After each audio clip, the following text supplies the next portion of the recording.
All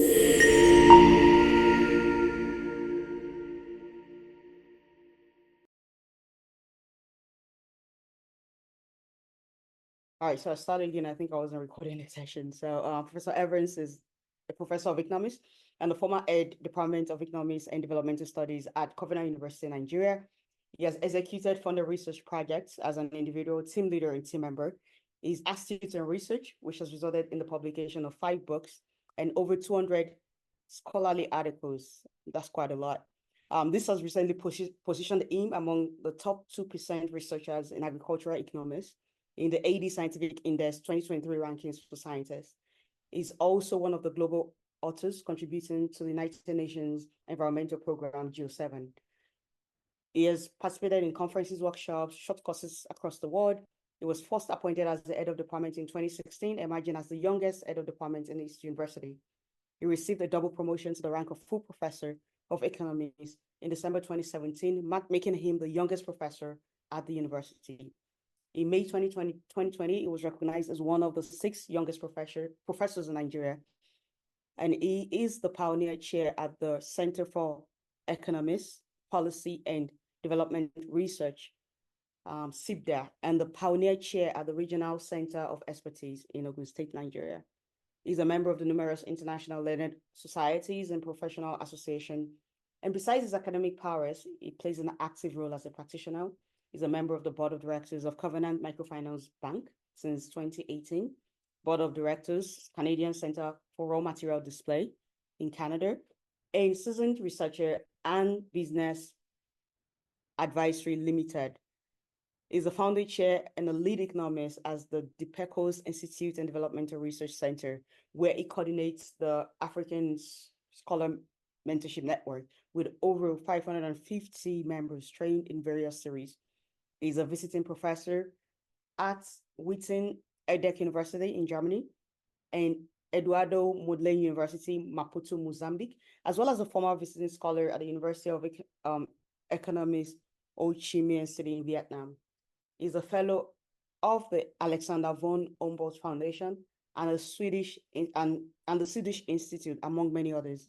He's the editor of the Handbook of Research and in Country Determinants and Implication of Foreign Land Acquisition in 2015, the Palgrave Handbook of Agriculture and Rural Development in Africa 2020, and Handbook of Research on Institutional Development for Sustainable and Inclusive Development in Africa.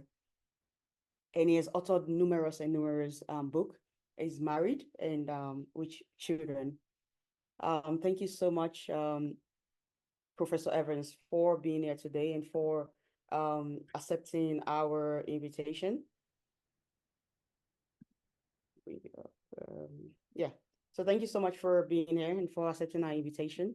It's such a pleasure. Just to give you a little bit of insight to the fellows, myself and Professor Evans were both authors at UNEP. So that was where I first met him. I'm also an Alexander Humboldt Fellow, although he's much more experienced than I am. So he's a go-to person if you need to know anything about scholarship, about fellowship, about grants and things like that. And I hope that we'll all gain from his wealth of experience today. Also, please, if you have any questions, please feel free to ask in the Q&A session, in the chat box. Please feel free to ask your question. After his presentation, the presentation is going to be for 20 minutes or 30 minutes. And then after that, we have about 15 minutes to about 20 minutes, even 30 minutes to take questions, depending on how we have time. So Professor Evans, over to you. And thank you so much for honoring our invitation today. Yeah, good evening, boss. Can we hear me, please? Yes, we can hear you. You can see my screen or slide. Okay, so please, if you can hear me and you see my screen, please write yes on the chat box. I want to be sure that I'm not alone. And the one thing about the virtual space that you don't know whether your audience are with you, except they confirm. Yeah, if you can write your note or chat, that's great. And then, yeah, thanks a lot. Great. And the next task we do now is to ask her to write our name and affiliation on the chat box. But basically, what I've learned in recent times that in every meeting you attend, at least you should meet at least 1 or 2 new friends. Because that's what I'm talking about today. Collaboration and mentorship is so important. So the second task I'm giving us now is that we write your name and your affiliation on the chat box. I'm doing mine right away. Evans Osabuohien, Professor of Economics, and Chair of Dialect. Okay. Right. So mine is already there. Great. Patrick, thanks a lot. Content creator. Great, great, great. Okay. Madam Adenike, thanks a lot for the invitation. Although it's like you kidnapped me, like I told you. I was like a mere chat. But thanks a lot for the opportunity. I appreciate what you do, particularly when I see people making effort to contribute to the next generation of scholars with passion, with results. I encourage such. So I encourage what you do for the past 10 years with your Green Fellowship Program. Please keep it up, and together we can improve and increase the content creation in Africa. And like I said, what led to we founding this DIADEC, the Peco Institutions and Development Research Center, particularly with the creation of African Scholars Mentorship Network, was to increase this narrative.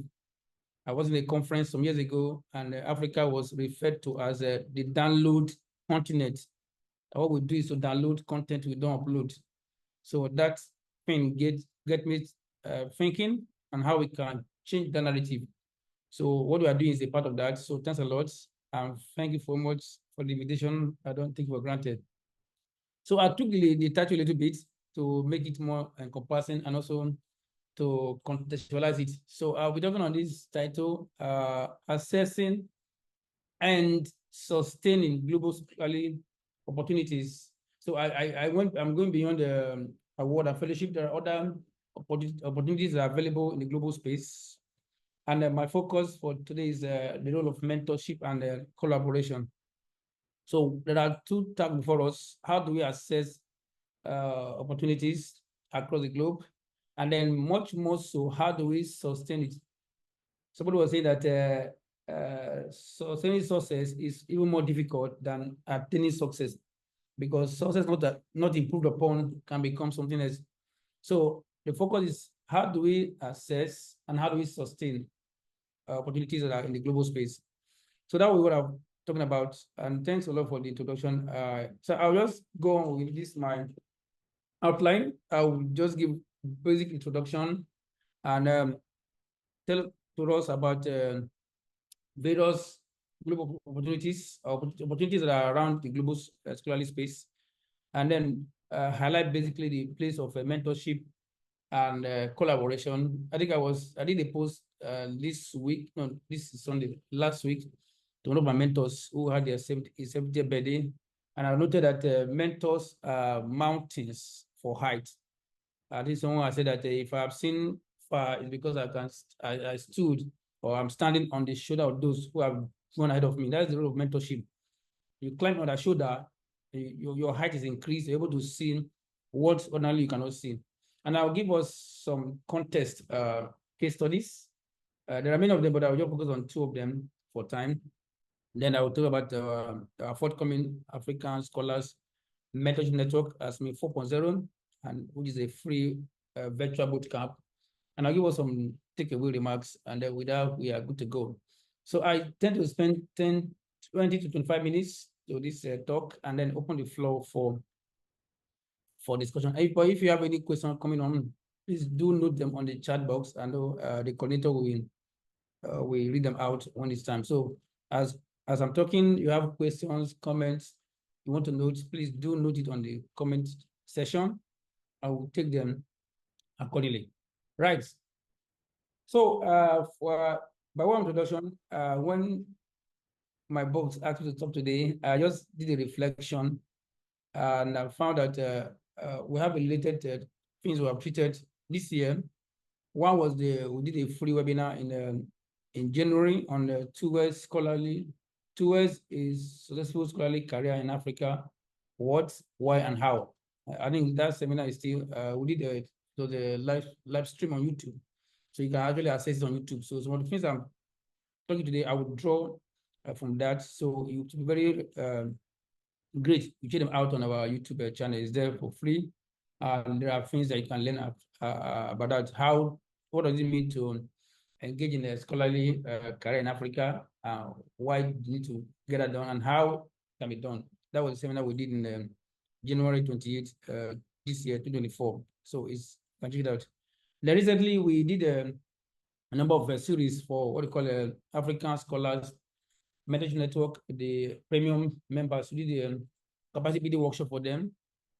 And the aim was to say equip them to be impact making in their respective domain. One of the sessions stood out for me, session 4, whereby what we did was to bring our scholars who recently won different fellowships. So they spoke to us. I was the host. I also give them a point. They spoke to us from the point of the experience. For example, Dr. Judith is currently a postdoctoral fellow in South Africa, she's a demographer, sorry, a sociologist. And Dr. Victoria Okafor is currently at the World Bank in Nigeria World Bank as a consultant to World Bank on this African World Bank African Scholarship. Then Dr. Romano is a fellow at currently in Malaysia and postdoc. Then Dr. Esther Folani is currently a postdoctoral fellow at the Warwick University in UK. So they came from their own perspective to share with us what are the practical insights on accessing global fellowship and awards. So that was done this month of September, just about 3 weeks ago, 28th of September. So this is also on YouTube, so you can check it on YouTube. So you can also draw some insight from what they have done. So what this session I'm giving today, I'll be drawing insight from these two events as a point, and then I'll build upon that. So I'm building upon these ones, but I will kindly refer us to it. But because basically I'll be drawing experience from my 20 years, over 2 decades of experience, and it's like putting 20 years in 20 minutes. That could be challenging, but that is, I'll refer us to go through these materials on our YouTube channel, that YouTube channel, get it. Okay. So the first point is that when we talk about the global opportunities, what does it mean? It's as simple as that. There are opportunities that are global, that are available at the global space. I want to say global, your country is part of the globe. Your city is part of the globe. Your state is part of the globe. Whatever you're staying is part of the globe. So it doesn't mean that you have to travel to the US, to Canada, to Australia, to Germany, to anywhere. It's part of it. But you can actually be in your own domain and making relevant contribution that can be contributing to the global knowledge economy. Okay, this picture we had about 3 weeks ago at United Nations UNEP J7 third author workshop in Kenya at the UNEP headquarters.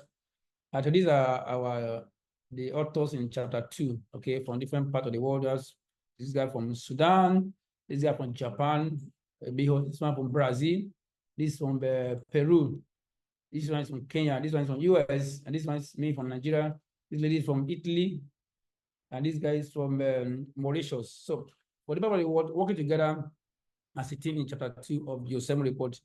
So the point is that it begins, so these are the points I want to emphasize on this slide. One is that to assess opportunities that are available in the global space, it begins from the mind.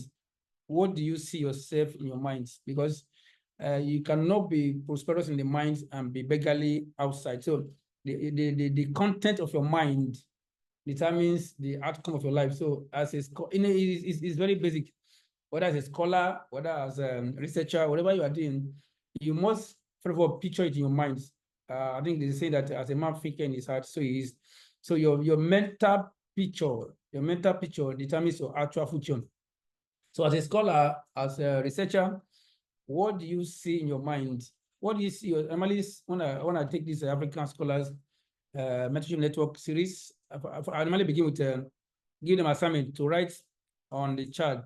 Where do you see yourself in the next 1 year, in the next 3 years, in the next 5 years, in the next 10 years? And let me do that again. If you can use the chart, please, I appreciate it. whatever you are now, where do you see yourself in the next 1 year, in the next 2 years, in the next 5 years, in the next 10 years? So you have the short term, medium term, and long term. Because it will help you to be able to see through, and that will help you to minimize the distractions and focus on your focus until you become the focus. I'll come to that shortly. So the mindset is very important in whatever we are doing to be able to assess various opportunities that are available in the global space. Okay. So next 2 point there is that you can be a prosperous scholar in Africa. So when I see people do all kind of things in the name of, I think we are Nigeria, there's this common balance. We use a Japa syndrome. Okay, people selling houses, selling all kind of things just to travel to Europe or the America or whatever it is. But one thing is clear that money does not grow on trees, even in Europe nor America. I don't know, but it's abundant. But if you can put similar effort in wherever you are, you can actually attain success. You can also attain, can also be prosperous right there where you are. I will just show us shortly various opportunities that we can do that. The next point I'm saying on this slide is that becoming someone that can be said to be globally recognized scholar is not a destination, not that maybe like a PhD. When I get my PhD, I'm okay. No, but it's a journey. It's a continuous process. Okay, if you like, you can say it's a recurrent decimal, like we're taught in arithmetic or mathematics. I'll give you this story. I remember when I finished my PhD in 2011. I finished my PhD on the 3rd of February 2011. So I went to appreciate my supervisor, a very wonderful man who has been my mentor, still my mentor. I went to his house to appreciate him with my wife and just say thanks a lot for being there. And he told me something that I will never forget. He said, Evans, well, thank you for coming, but just know that PhD is a license. It's not the end. It's a license. You will be given license to do independent research. And he ended to say that if after 5 years you are not a millionaire as a PhD holder, you are a fool. I repeat that. The PhD is just a license. The government give you a license.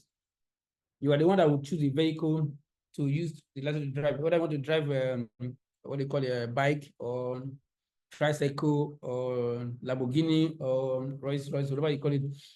It's not the power. The government will give you a license, but the vehicle with which you use a license for is your choice. In other words, the PhD is there as a license to become independent researcher. But whatever you make out of it is your choice. That is, it's not a destination, it's a journey. So having a PhD is one, and so that since that time, the guy told that, well, if after 5 years of having your PhD, you are not a millionaire, you are a fool. So that kept me thinking. So even after my PhD, I started to put in more efforts, and it's been paying off since that time. The next point I want to mention on this slide is that it is demanding. I must be frank with you, it's demanding. Okay, I was telling one of my colleagues that putting this slide together since yesterday, I was reminded, it took me hours. You can't believe it. You have to put 12 slides together. It took me hours, not less than 6 hours to put it together. So it's demanding, but it's rewarding. Okay, it's demanding, is rewarding because everything what doing is rewarding well. So these are points that will help us as we begin to play actively on the what I call the global field of scholarly play. All right. Yeah. Okay. Thanks to my boss. He's here. I think this was in. Is it Kenya? No. I didn't care. But this is in Kenya. This should be in Vienna or Thailand. This was in Vienna. Yeah, okay. Yes. There's a second workshop. Okay. First one was in Thailand in last year. Okay, this Vienna. Thanks a lot. Okay.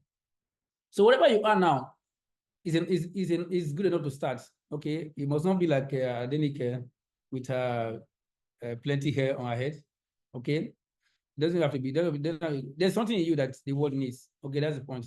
So whatever you are now, whether you are just a fresh degree holder, or you have your master's degree, you have a PhD, whatever you are is good enough to start.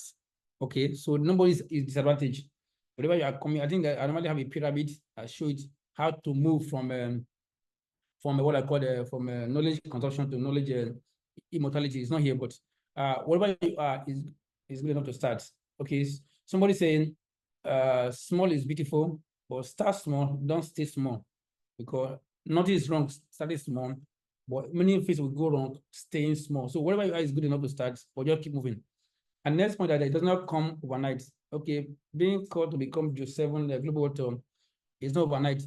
When we were in Thailand last year, I able to have when we read more authors in our chapters.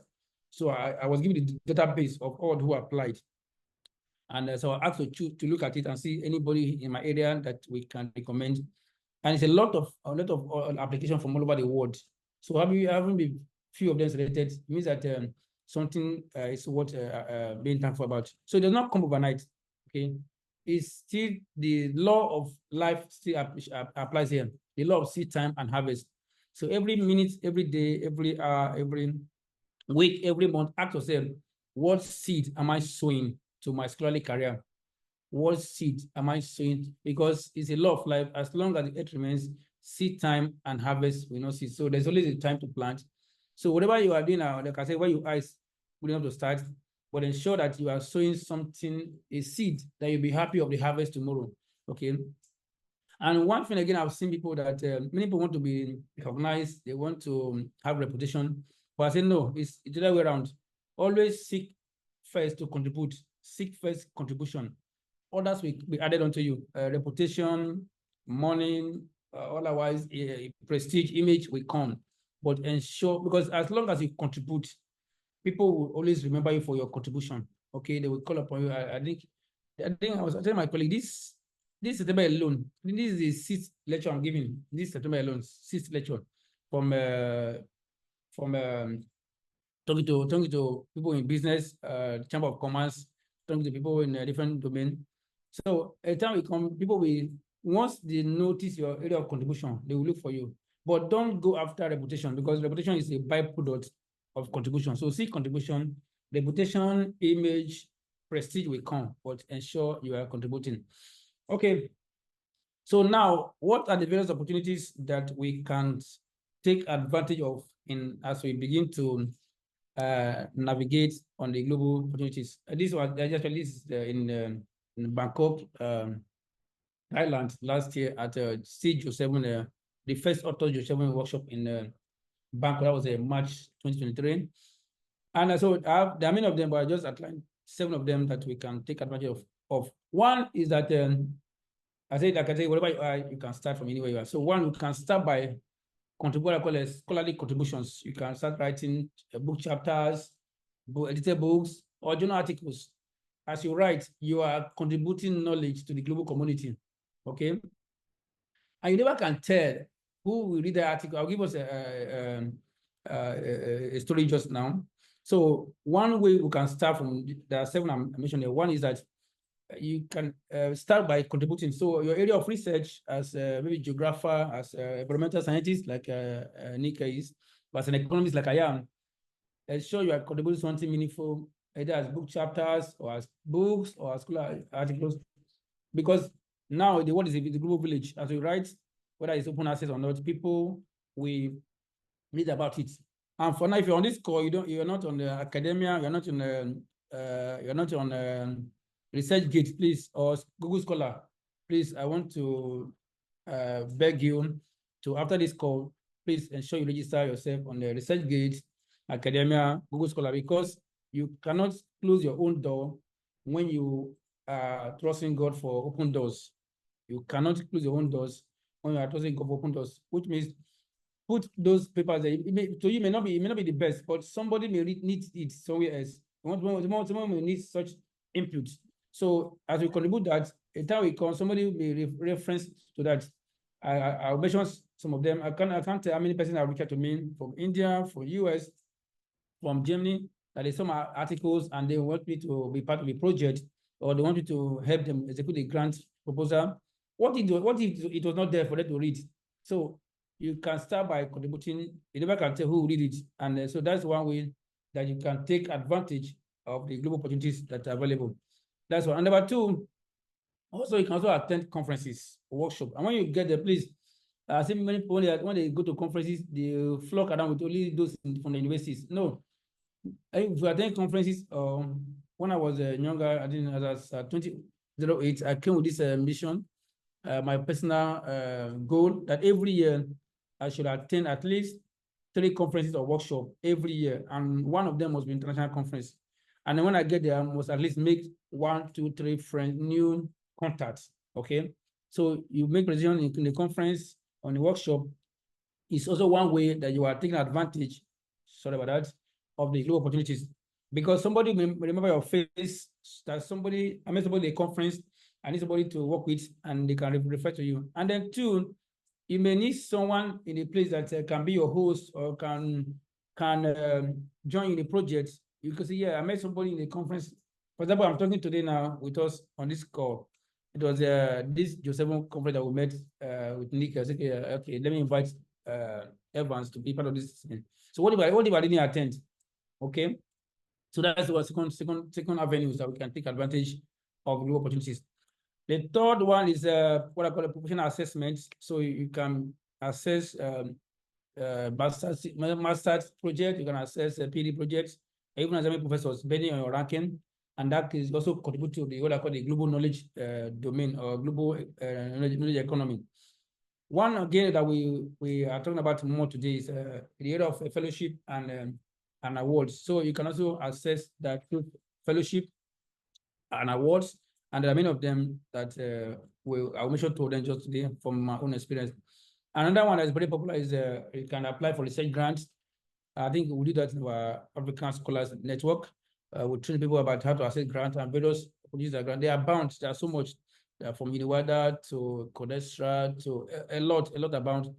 So even if you apply for grants, you didn't get it, don't worry. Even the laureates have their own rejected. So you apply, and one thing, even if you didn't get it, they will put you on their mailing list. So anytime there's a new call, you'll be referred to, and then you learn. It's a learning process.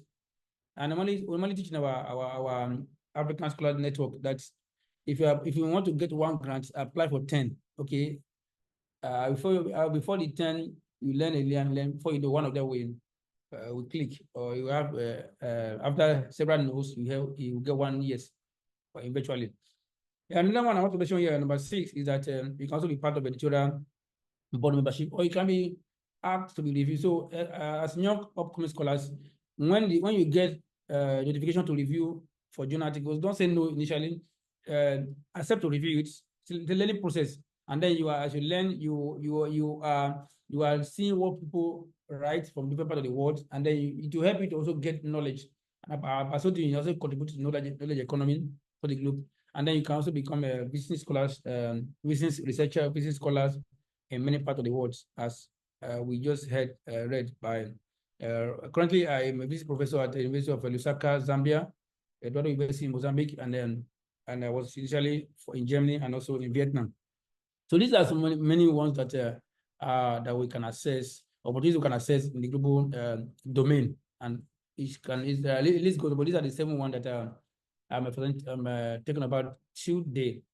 Okay, now how do we leverage on mentorship and collaboration as we begin to assess mentorship, global opportunities? I normally use this what I call the tripod stand.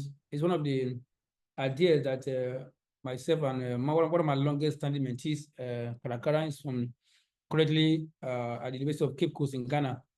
So we use our experience about 10 years to look at what are the 3 pillars, or like triple stands, that make mentorship and collaboration to work effectively, efficiently and effectively.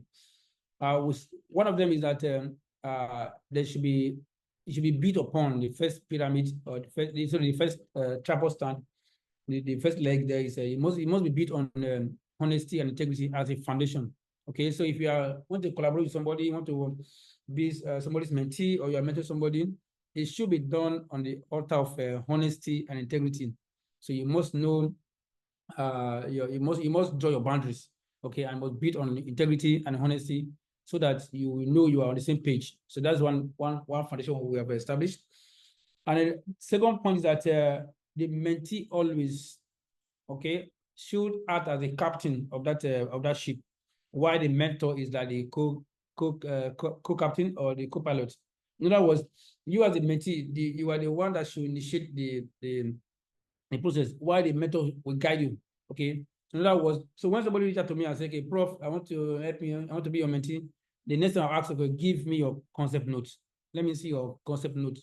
In other words, because I don't want to give you my idea, because you must run with your ideas, because somebody said that an egg broken from inside is the beginning of life.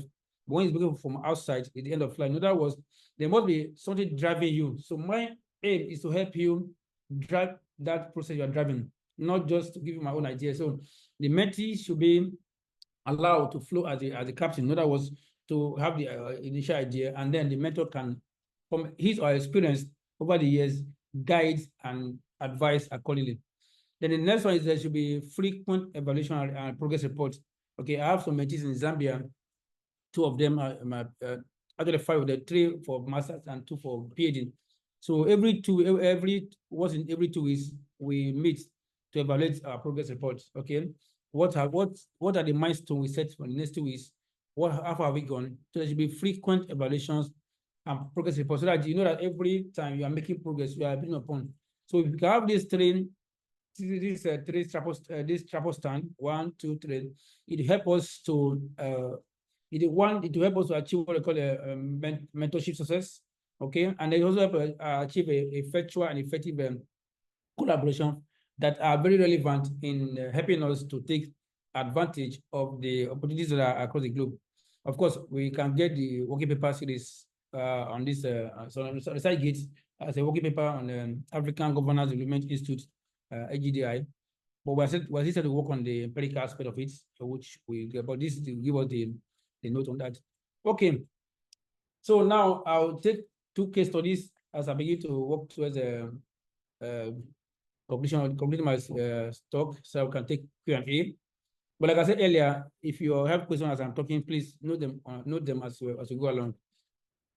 So I have 2 cases. One is my experience with the Swedish Institute, and then second one is my experience with the AVH, Elizabeth Humboldt Foundation. Okay, the first one, Mark, our topic says assessing and sustaining. So I'm not just talking about it's not a hit and run, but I call it a hit and stick. Not hit and run, but hit and stick. Okay, you get it, you build upon it because it's like a seed, it multiplies. Okay, so my first one is Swedish Institute. I started in 2009. Okay, first was attending a conference in Trapcar Trade Policy Center in Africa. That was in Arusha in Tanzania in July. So I was there with my supervisor, and I met another professor from Lund University, and I was talking about it. And before you know it, he became my host in Germany. So my host in Sweden. So I got the Swedish Institute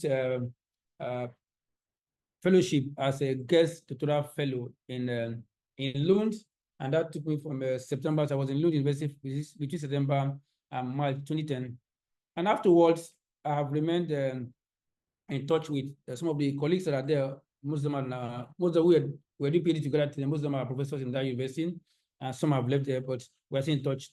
Okay, and then in 2013, when I was in Germany, doing my postdoc in Germany, I just wrote an email to the embassy that I was in Berlin, I want to pay a course call. So the point here, don't be afraid to reach out. Just write short email. At worst, no reply. Nothing is lost. But I wrote that I was surprised. I was given audience, or I was invited to the Swedish embassy in Berlin, June 2013, and I was so I had a talk with them. Okay, experience after 3 years of being a fellow, what's the experience, and we had a nice discussion. And the following year, in December 2014, I was invited to this. Every year, there is a Nobel Week before they announce the Nobel laureate for the year. This is a Nobel Week dialogue. They bring experts from different fields.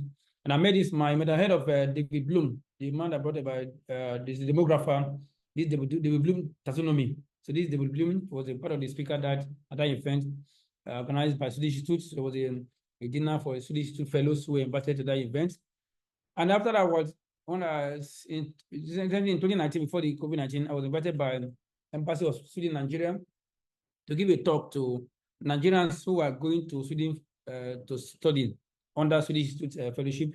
So I also use my experience, how I studied in Sweden to, to advise and educate those who are going to Sweden for studies. So that was from 2010 till now. We are still in touch. Okay.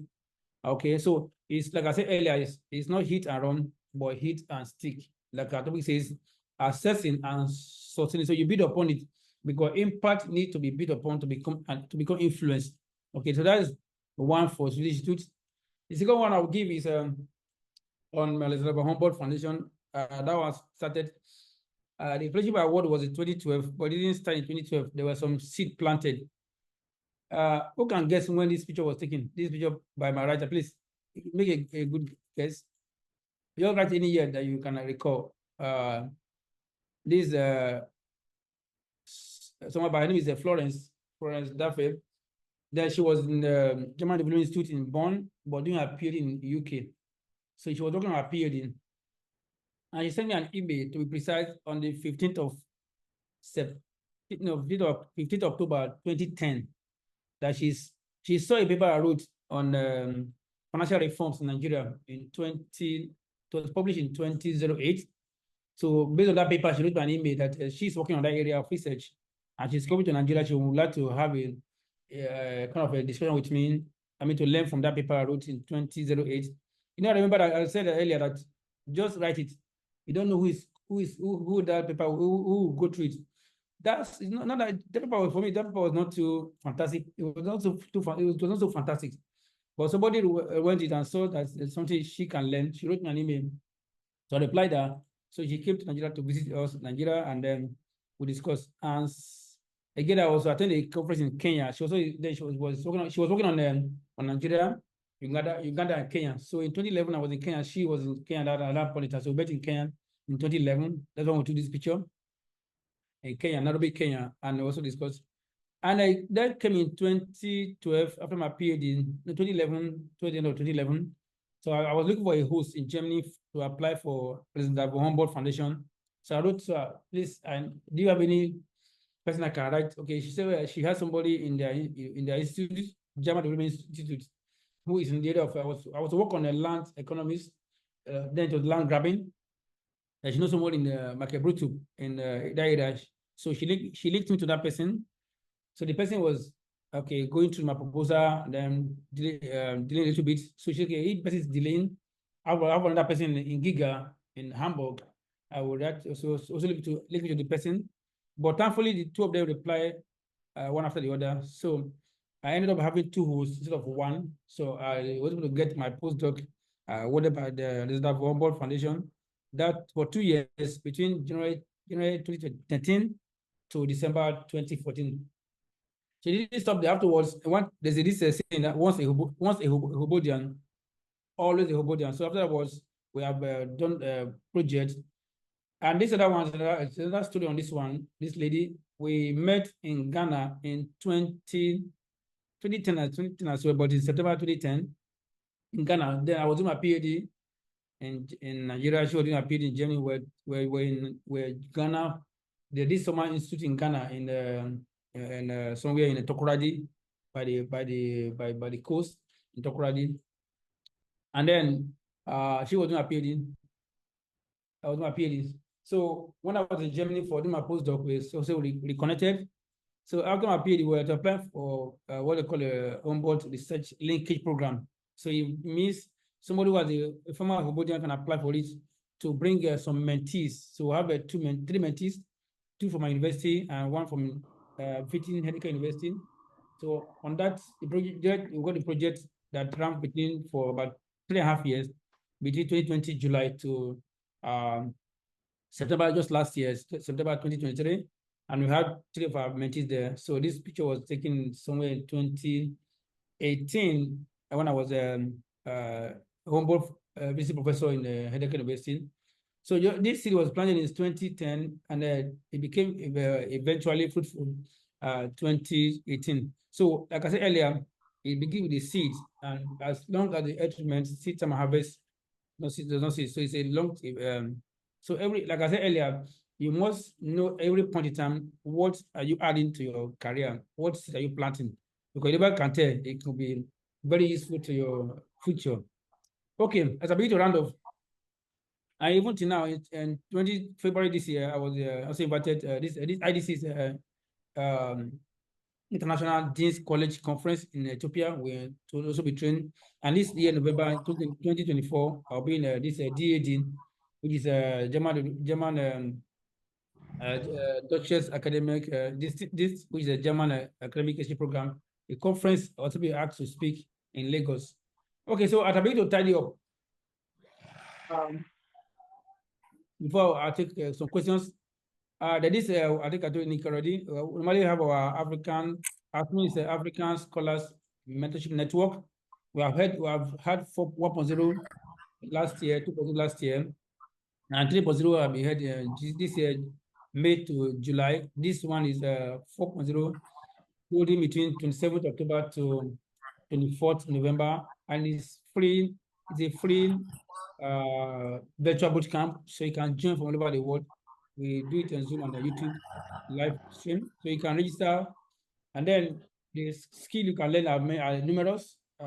Writing skill to how to join the scholars from all over the world, how to build an operational network, and how to take advantage on working with other scholars in Diadec and others. So this is just a link, directly a link to join, and you'll be glad you did. You can register till 20th of October before we shut down. As a last time I checked, we have more than almost 170% have already registered. So the seats are almost taken. Okay, so as I conclude, what are the focal points? What are the things I want to take as takeaway points? From all I've said, these are the points summary. One is that you need to focus on your focus to become the focus. What that means, whatever you are the device area of research as you go, stay on your focus. And that requires self-discipline. You need to be disciplined. You can be simple, but you need to be principled so you can build on your success. Of course, there's need to stay committed to your assignment. So there's this commitment to assignment, very important. I'm going to tell my mentees that the flight to attainment, the flight to fulfillment, the flight to accomplishment are normally boarded on the airport of assignment.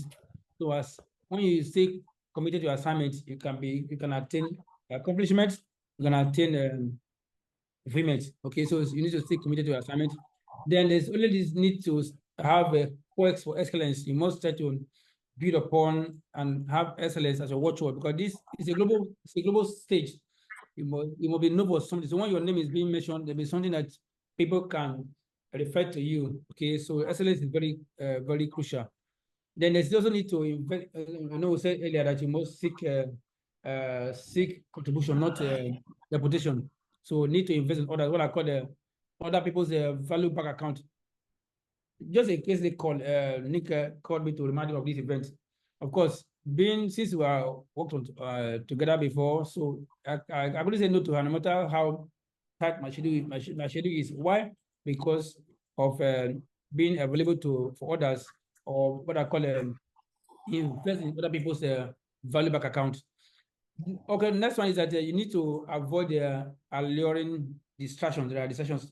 For example, when I was in Sweden, somebody wrote me, everyone need to see how you can make money, maybe taking part-time job. I said, no, I want to Sweden for one purpose, to work on my PhD research. And that's what I would do. So you stay on your assignment. You need to avoid distractions. Because I see people when they go on the scholarship, they focus, they are pushing money here and there, and before you know it, they lose sight on the main goal. So stay on your job. Okay. Of course, next one again, number 7 is that you must always seek avenues for continuous improvements. Attend workshop, attend conferences to see how you can improve on what you are doing.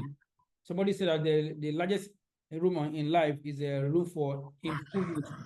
There's always a better way to do whatever you're doing. Okay. The next one, about 8, is that don't put money forward. Put money at the back seat, because money is nothing but a byproduct. Okay. Otherwise, you miss it out. Next one, number 9, is that don't be afraid of failure or rejection. Okay. I say even Nobel laureates have their own share. So when you send for collaboration, you send email for collaboration, for grants, for publication, it's rejected. Rejection is not a life sentence. No, it's an opinion of the reviewer. take it again, repackage it, and send SQL. Next one, lastly, is that you need to have a way to manage your time, what I call a time budgeting. It's 24 hours. It can be more than that. You must know how to allocate your time to know when is your most productive time. When are you most productive? Is some are most productive in the night, some in the day, some early morning. So manage your time. Don't allow time wasters to distract you. And if you can do all of this one, I can tell you that you're on your way to maximizing opportunities on the various global scale. So once again, you can follow us on our LinkedIn page, on Instagram, on Twitter, on Facebook, and on this our YouTube. We have a lot of videos that can help you, and these are contacts. So once again, thanks a lot for your time, and I'll be happy to receive your question. Thanks so much. Yeah. Thank you very much, Professor Evans, for honoring our invitation today. So questions, if you have any questions, please feel free to indicate by showing your raising your hands up virtually, or you can type the question in the Q&A. So I'm gonna just look at Professor Evans. We can stop sharing your screen now. Okay. Thank you. Then we have a hand raised from Samuel Otsubo. So Samuel, you can unmute yourself. If you would like to, please turn on your video. That would be great. And please feel free to ask your question. Good evening, Ma. Good evening, Professor. Thank you very much for the advice. In fact, I'm really, really blessed this evening. Yes, sir. What really took my attention is the place where you talked about Swedish Institute. You know, it's something that I applied for last year, and though I wasn't selected, but I learned so many things that I know that, okay, this is the reason why I was not selected. So I don't know if you could just say a little bit about the scholarship and maybe tips that could help one to apply again. Thank you very much, sir. Okay, thanks. Okay, thanks so much. Okay, do I take them one by one, or I'll just take one answer together? So we'll take it as it comes. So I think you can answer his question, and then we'll take the next one. Samuel, thanks a lot. Yeah, I'm happy you applied. Okay, and then two, I'm happy that you got feedback. Take a look at those comments given to you as a feedback and see what you can learn from there. And then you can repackage it and apply again. I think it's every year. And then two is that the fact that you didn't get it didn't mean that your proposal was not good. I think they have a lot of applications. I think in our time we were only two from, I think about 4 from Nigeria, only 4 from Nigeria. And I think Africa were about 20 from Africa. So you can imagine the applications only 20 from the whole of Africa. So it doesn't mean that your own is not good. It means that the demand was more than the supply. Okay, so utilize those comments to repackage it. And then two, if you already have a host in Sweden, I don't know, do you already have a host there that your host? No, this time around they don't do host. It's just application you apply. Is it for PhD or for masters? For masters. Okay. Okay, so two things I'm saying. One is that use those comments given to you to repackage and apply for next year. And then two, if you can reach out to the department you applied to, okay, and ask either if they have other funding available. Okay, they'll be surprised because most Swedish universities have one Swedish institute, which is owned by the government.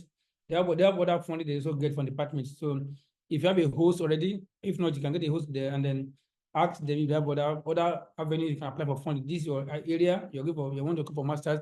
If you have funding for other channels, you'll be surprised. So you instead of approaching only Swedish institutes, you can also get other funding from them. Okay, but you can try the next year. Thank you, sir. And then you can also, thank you, sir. also increase your tentacle by also looking at elsewhere that you also apply. DAD, for example, in Germany, Danish Institute is there for. I think most of those countries in Europe have their own funding. Danish Institute for Denmark, Norwegian Institute for Norway, even NUFIC for Netherlands. So you can also use that as a proposal to apply for those other countries. Okay, I hope I'll answer your question. Yes, sir. Thank you very much, sir. Thank you, sir. Thank you so much. You're welcome. Thank you, Prof, for the wonderful insights. Like you said, you should not give up. You just keep applying. And also, it also helps. I think one thing that Prof was trying to say was to, when he was asking, do you have a host? Is that sometimes it helps to contact somebody in the department ahead of time before you even apply. Because some of those people might even be in the selection committee. Yeah. And they can help you fine-tune some of your ideas. And sometimes maybe if your research aligns with their research, then it's easy for them to take you in. So we have lots of questions. So we have does anybody want to ask the question live? Do you have any hands raised? Okay. So we have a question from Godia Moses. So I'm just going to read it out. It says, thank you very much, Prof, for this presentation. I've learned immensely. My question is, as a graduate to the Bachelor's of Science degree, what advice do you have to build a strong foundation in the scientific research community? And how do I get a mentor? You already have one. You have Adenike on this call. You have me on this call. Okay. I was telling my colleague that to post on our the ASME 4.0 that's forthcoming in October. So you can just register for that. You can start from there. It's a free 5-week boot camp, and it's virtual, so you can join from all over the world. So Abner, please paste on that on the ASME 4.0 link on the chat. So that's one. And then two is that like I said, wherever you are, it's good to start from. Okay, you must have a focus. What are you? What is your? I raised the question. What do you see yourself in the next 1 year, 5 years, 10 years? So that will help you to know who a mentor is somebody you can see yourself in him or herself in what you are doing. Okay, for example, Nika is into green program. She's an environmental scientist. Okay, if that's your area, okay, and you see her work, do you want to be like her in that area of research? So that's a good mentor. Or I'm an economist, professor economist. Okay, do you want to be like me as an economist? So these are people you reach out to. So it's what is like who you see yourself in the next when you get to that stage. So mentor. So like I mentioned earlier, these are SME 4.0 African Scholars Mentorship Network, number 4th edition. And one thing about this program that we are hosting together with University of Regina, we just signed an MOU with them last 3 months. And we are doing this event together. So that is a good way to start. So you can register, and then of course there are other people that will be there to facilitate. We have 5 different packages. It runs in 5 episodes. So 1, 2, 3, 4, 5 for 5 weeks. Okay, starting October 27, but register before 20th, so you can be selected. Okay, I don't know how to answer your question. Yeah, thank you. So we have Daniel Victor. Daniel Victor, if you can please unmute yourself and please ask your questions. Daniel Victor. Sorry, Prof. Thanks so much for this opportunity. So and the last research, I think it was 3.0. I really enjoyed it. Even though it wasn't my own line, it was more of a primary data. But at least I still learned some things from there, mostly from that sector. So, Prof, my question is, can you advise us to apply for school in school as in US for our next PhD?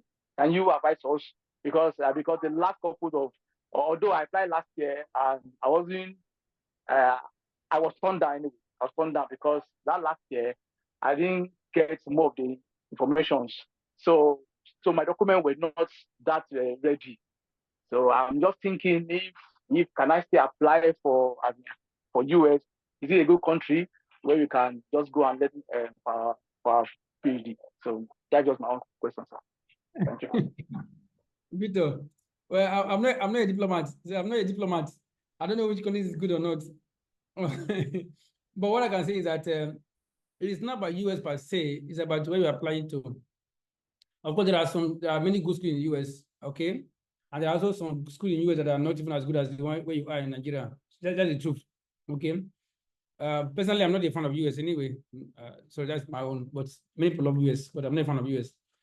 But I have a collaboration with the University of Chicago. I have hosted one of their PhD students, more than 5 times in my university. I work with this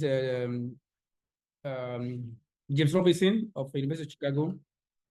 So basically, it's not about US as a country per se. So look at what university you're applying to, because you look at is the scholars, the researchers in that university that makes for the university. So in your area of research, who are those that are in that area that you want to work with. Because I'll tell you why, because most of them have their own fund for their own chair. Like someone like James Robinson of University of Chicago, he has his own funding for his PhD students. So once you can get in and he accepts you, he has funding for you for data collection for the period of 5 years for your PhD. So what I can say is that reach out to the university you're applying to and get a contact in that university as a researcher that you want to write them. They also advise you, and if they have their own funding, they can take you in. But secondly, some also want to get the admission first before they can commit to receiving you. Okay, so the country is like some say Nigeria maybe has issue, but there are some parts of Nigeria that people are doing very well. So it's not I don't do the country as a whole. We judge issue by issue. Okay, so look at the university you're applying to. Try to contact the faculty in that area you're applying to. Maybe you're applying for economics, environmental science, research. Look for the scholars in that area. Contact them. The never can tell they have their own funding. They have their own project. They can bring you on board, and then you can be part of it. So most of those are PhD in US. So they have their own funding for PhD scholarship and also for PhD program. So they can be part of it. So I would have asked to go for the persons you are applying to and reach out to them for support. Again, you can look at the proposal, even though you didn't get last year, repackage it and apply elsewhere. And it can also increase your chance. Don't only focus on US. There are other many places you can apply to for your PhD. I hope this one answer your question. Thank you, Prof. We have another question. Yes, thank you, sir. Thank you. We have a question from Bukhari. And another question from Matthew. So I think we're going to take Matthew first. Matthew, you can unmute yourself now. Okay, thank you, my brother, Prof. Thank you, sir. Yeah, I know the trajectory through which you came to this state. Salute your doggedness. What I just want to ask, as I finished my PhD in 2008. I tried to look for postdoc. Then I didn't have a better understanding that you needed a host. Even though I had a lot of proposals that I did, they didn't scale through because I think then it was important that you have a host, and that makes the job a little not easy, but it creates an opportunity. If both of you are working in the same area, it can give you that leverage. The question I want to ask now is that since you have done grant writing and you have won, how do we go about it, given that this is the route that Covenant University, because grants don't just fall from it's not like oranges that fall from the tree. It takes a process. That's why I said I will come and see you personally, but because of executive advance. How do one go about the issue of grants, right? I know it's a Herculean task, it's doable, and grants today also we call the multidisciplinary nature of research today. You can't go it alone. So you need to collaborate with other scholars. And how do we go about it? Because we will talk. They have come with issue of grant. How do we, that's how they came with the issue of Scopus. Scopus now has become a non-issue. They have come with a grant. If you meet grant now, they come. So I'm not getting young, which How do we approach this issue of grant? Okay, sir. I think I understand your point.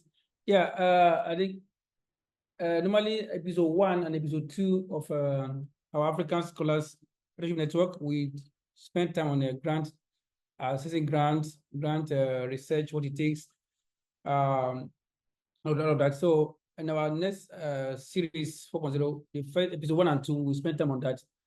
Basically, is to have an issue of interest you want to write upon that are topical. And I normally tell people you can start with looking at the SDGs. Is 1, 2, 3, 4, 17, which of them aligns to research. And the number of calls. I think you are in our SME Premium group. We normally share so many calls there. So, and look at the calls that are aligned with your area of research. So you can also meet others that are in that area and apply. I know you're in the batch 2. For those who are in batch 1, we already put in cluster. We have 5 clusters, and they work together in different areas of research. So in summary, that we spent time on episode 1 and 2 to talk about grants. So if you look at the core that come out, which one aligns with the area of research, and look for collaborators that in the area of research, you apply. And like I just mentioned before, it's not, if you want 1 grant, apply for 10. So before you apply for 10, it's a process. And anyone you write, you get experience. So even if you didn't get the grant when you wrote it, you have learned something. So when the next one comes, you are better off. For example, I think we announced in our platform about 4 of our team members, ladies, we just came back from Dakar last week. They were about out of the 150 applications for cholesterol grant on the mini making research MRI. There were 4 of them that won, a team of them that won on that grant on the flooding and the climate change. So that's only for, I think, about, if I remember, between last year and this year, we applied not less than 10 grants, but 1 has come through, other one's already in the pipeline. So it takes commitment. If you look at those 10 points I summarized: commitment, focus, dedication. Before you do it again and again, you become better off. And if you can continue on that area of consistency, before you know it, it comes out. So it's a process. It's not a decision, it's a process. And commitment is required, doggedness is required, and then believe in yourself. You want it to come out. Okay, so that's what I can. Okay, what I wanted to ask: are there people because I want to dive? I'm a branching into the area of public health. Yeah, we have because I just completed a program on public health. Yes, so I want to branch into that area because there are a lot of opportunities, and which is very expansive. Yes, there are. So, I think that's where my research focus will be on for henceforth. Yes, it's good. Our current lead program, Dr. Judith, is in the area of she's a sociologist. So she works on the health issues around the area. So we can take it up on the process. Yeah. Okay, I'll see you. We'll talk more. Thank you, sir. All right, thank you so much for the question. I'm going to bring up Stacy. That will be the last questions we're going to be taking today. There's a lot of questions. So what you can do is you can send an email. And also, I think it's very important that you register for the African Scholars Mentorship Network.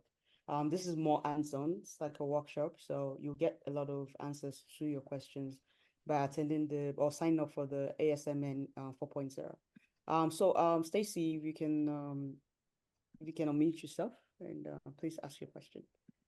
Hello, good evening. My name is Stacy from Kenya. I have 2 questions. The first one, I'd like you to highlight the key elements that fellowship and award committees look for in successful applications and how aspiring scholars can best highlight these. And the second one, please talk about how scholars should address ethical challenges, particularly when conducting research in international or cross-cultural contexts in fellowship applications. Okay, Tracy, habari. Mzuri, habari yako? Karibu. Asante. Okay. Asante sana. Okay. Thanks a lot. I will start with the last one, ethical issue. So please, in your proposal writing, I know that AI now is everywhere, but even if you use AI, please, please, I beg you, just download it from AI and use your human intelligence to work on it. Because a number of these committees and a number of these institutions will run it through AI. I think one of my mentees, I think they sent an article of publication, and they ran the test. AI test was at 31%. They were asked to reduce it to 0%. So the ethical issue is that use AI minimally just to get the idea. Maybe I want to write something, but I don't know the points to use. Get the idea, then now use the idea that AI gets you to use your human intelligence to write on it. Otherwise, when they run the AI test and it comes out flag, that's no, a good way to treat about. And the issue of plagiarism. So please avoid plagiarism. So these are the two things you must be aware of now in this current era of research. AI test is available. Most agencies use it to test which articles or which proposal are actually original, and it is also of plagiarism test. So these two are what you must take cognizance of for a case of ethical issue. Okay, if you cite a paper, cite it correctly, and use your idea. Okay, they want something that is creative, innovative. Okay, otherwise, using AI, if you are caught, they won't tell you why, but they will just knock it out. That's one. Then the second point you mentioned is of what award committee look to. So usually when the call comes out for fellowship or awards, they put criteria, eligibility criteria. Okay, they'll tell you about gender composition, tell you about the how many years your PhD should be. So look at those criteria religiously and follow it. Okay, and follow it. Then when you are ready to submit, before you submit, it will be very good to just send to somebody who is your mentor, who is your colleague that you respect, to help you go through it. The person may see what you are not seeing. Maybe where you were to put is, you put was. Those minor details are important, because if you're unable to correct those minor things, they will say that you're not, you don't pay attention to details. So two things there is that one, follow the criteria they put there. What are the criteria they put there? Follow the criteria accordingly.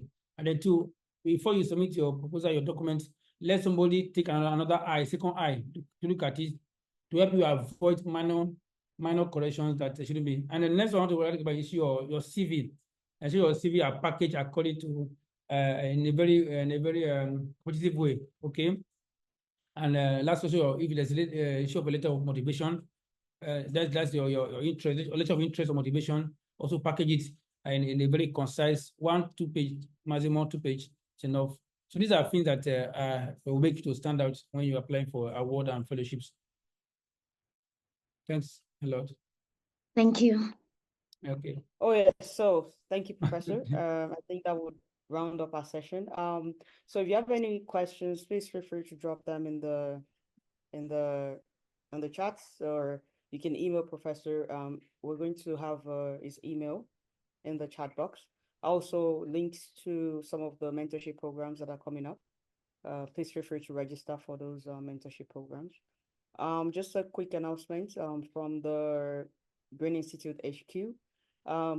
I've posted a link for attendance. Please make sure you fill that form now or after the session. Also, we have a World Food Symposium coming up in October 16th, for World Food Day. If you've not registered, you should be registered by now. It's free for our fellows to attend. And if you have presentations for that symposium or conference, please feel free to send in your PowerPoint presentations. Then we have a session October 25th with Ami Vital. I'm going to be hosting that. Ami Vital is a National Geographic photojournalist, and very interesting session. Please feel free to also join in that session. I think the take home from this is, some people have asked questions about grants, about application. If somebody is going to give you their money, they have to have a reason. I think most people, we don't look at it from the action. Somebody is investing in you, and for someone to invest in you, you have to give them the reason. Before, it's just like, take the example, if you want to go to the market to buy anything, you have to have a reason. Why do you want to buy this bottle of water? Why do you want to put your money to, because you need water? So you have to be able to convince selection committee of why you have the right candidate for that, because nobody's going to invest if they don't see that they're going to have something. In other words, they're not taking money back from you, but it might be the project that you want to do, the research that you want to do, maybe to help the organization. So it's always good, before you apply for anything, you go to the website, you look at the About Us, you look at some of the projects that have been sponsored in the past.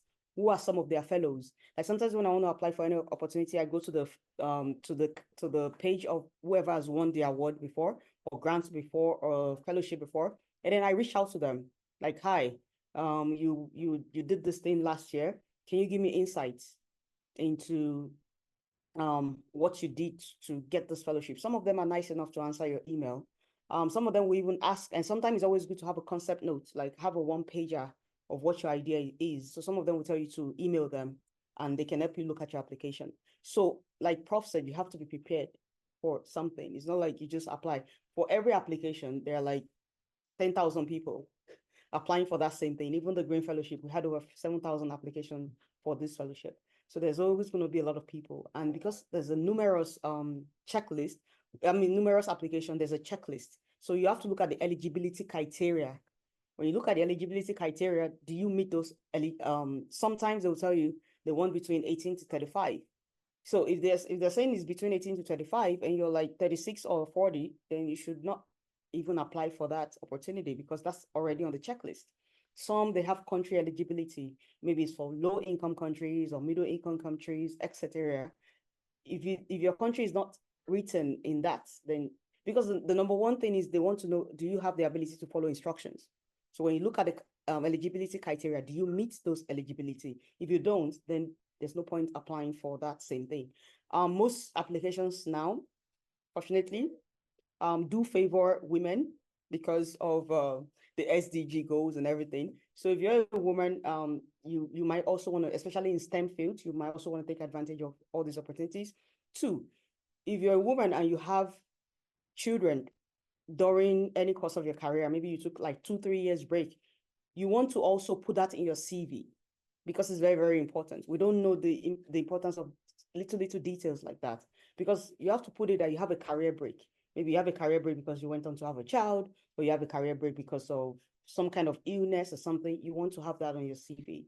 And you want to make your CV so concise. So in terms of applications, like research publications, you don't just want to put all the research that you've done. So if you have over 200 research, if it's 10 that is related to what you're applying for.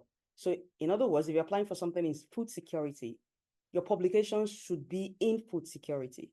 Not that you're putting publications in energy and sustainability all over the place, because most people want to see how focused are you. There was a quote that Professor Evans said, I can't remember, but it was something like focus on your focus so that you will be the focus. So you have to focus to become the focus. Yeah. Yeah, focusing on your focus to become the focus. Yeah. Like when you hear, most of you that know me now, if you hear Adenike, the first thing that comes to your mind is green. And it's very simple. So green, that's the keyword. So you want to, what is my focus? What do I want to be known for? Is it food? And food is also ambiguous. Is it food security? Is it food fraud? Is it food systems? Whatever it is that your research area, if you're in public health, it's not okay just to do public health. Do you want to focus on community health? Do you want to focus on non-communicable diseases? Do you want to focus on communicable diseases? And so on and so forth. So you have to be very laser focused, not all over the place. And there's some questions in the chat box to say that does the Green Institute give referencing? We don't just give, most of you just started the fellowship, so we're not going to give referencing until we know you. So please feel free to reach out to us. For instance, we got a notification on Friday. One of the fellows said they needed reference and they need it at the end of the day. It doesn't work that way. If you want to apply for anything, please give us like a month, at least a month in advance. Tell us if you're applying for something in December or in January, you can request for a recommendation now in October. Because as you're sending us emails, we're receiving like numerous emails already. So we're probably not going to see your emails. So like the fellow said, I need the letter today. The application is due today. And the email was sent in actually on a Sunday. People don't work on a Sunday. So automatically you're not going to get that letter. So if you want to apply for anything, give us like at least a month or 2 months notice. Two, before we're able to give you references, we want to make sure that we know you. So when you're sending your email, ensure that you put in the application you're applying for, your curriculum vitae, your CV, and any other links, maybe your social media pages or things that we can look at. So that way we'll be able to look at it and read it. And if we're able to give you application, then we'll gladly do that. But we ask that at least in this fellowship, I think the fellowship starts in August, to at least spend at least 6 months or 3 months in the fellowship before asking us for a letter of recommendation, because to put our signature on things, it means that we're saying that we've known you for a long time. So we want to make sure that everybody follows due process before doing that. I think that's everything that I have to say. Please ensure that you attend all the sessions. I think we have a video session that you have to do. Please also ensure that you do that. Thank you very much for attending. Don't forget to sign that attendance sheet. Also in the chat box, there's a link to register for the ASMN 4.0. And everybody started, like, for instance, Professor Evans started as a graduate assistant in 2004 in Covenant University, and today is a professor in the same university. So you have to put in the process. You have to volunteer, you have to do internship. Nobody's going to just hand you anything on a platter of gold. Myself, I've done a lot of internships, I've done a lot of volunteering, I've done a lot of community service. And those experiences that is gathered over time are what is being used now in whatever I'm doing now in my leadership roles. So please ensure that you get all the right volunteering opportunities, get mentors, get role models, people that you can look up to. And also, one last thing, a lot of people always say, I want a mentor. Mentor, mentee, is not parasitic. So for somebody to mentor you, that means they're giving you their time, they're giving you a lot of resources. So you want to make sure that there's something you're giving back to the person. It doesn't have to be money, it doesn't have to be anything materialistic, but just responding to things and just being part of whatever process that you do. So it's not just okay to say, come and be my mentor. You have to have something that you're willing to bring to the table, because a lot of mentors are very busy. So the question is, what makes you stand out? Why would anybody want you to be their mentee? So those are the things that you need to think about. And lastly, papers. Somebody talk about paper. Okay, yes. So we've sent an email out to all the fellows that you should select the group that you would like to be. So we have the media group, we have the research group. I can't remember there are 4 groups. So please, if you're interested in research writing, please sign up for the research and writing group. If you're interested in media and how you can use graphics for social change, sign up for the media group and the other groups. So I think the link have been sent out to via your email. So please check your email. Please fill that form as soon as possible, because we're going to be putting people in different groups, and we're going to be having workshops on writing, on publication. And we hope that by the time you finish your fellowship, you've been able to publish a paper for those of you that are interested in writing, and so on and so forth. Thank you very much for your time. Thank you very much, Professor Evans. I wish you all a pleasant night, day, wherever it is. Yeah, I think at one point, just 1.5 ago, yeah, normally is very useful when you write to a mentor. Don't just tell him or her what you want to get. Start by, okay, I've seen your research in this area, and I think I can contribute to what you are doing. So come with the idea to contribute to the person. And every person that is wise thinking wants to listen to you. Okay, I've seen that you are in this area of research. As a PhD student in Nigeria, working on this area of research, I think my Nigerian perspective to your research will actually give you a global perspective. So if when you come from the area of contribution, the person you write to be your mentor will be willing to respond. When you are coming to say you want to take, they don't take you likely. So when you write to somebody at the first time, seek to the person's attention by telling him or her what you want to contribute to what he or she is doing. And meanwhile, you might have gone through the person's profile or publication to know what they've done, what they are doing, and how you think you can be part of it. So that way you can easily secure mentorship much more than when you are coming to take. Just to make sure that, remember we say that seek contribution and not reputation. When you seek contribution, you get reputation. Thanks a lot for that. I just want to add that before we go. Thanks a lot. All right, thank you so much, guys. Wishing you have a lovely night and day wherever you're joining us from, and wishing you a lovely week ahead. All right, thank you, boss. All right, bye-bye.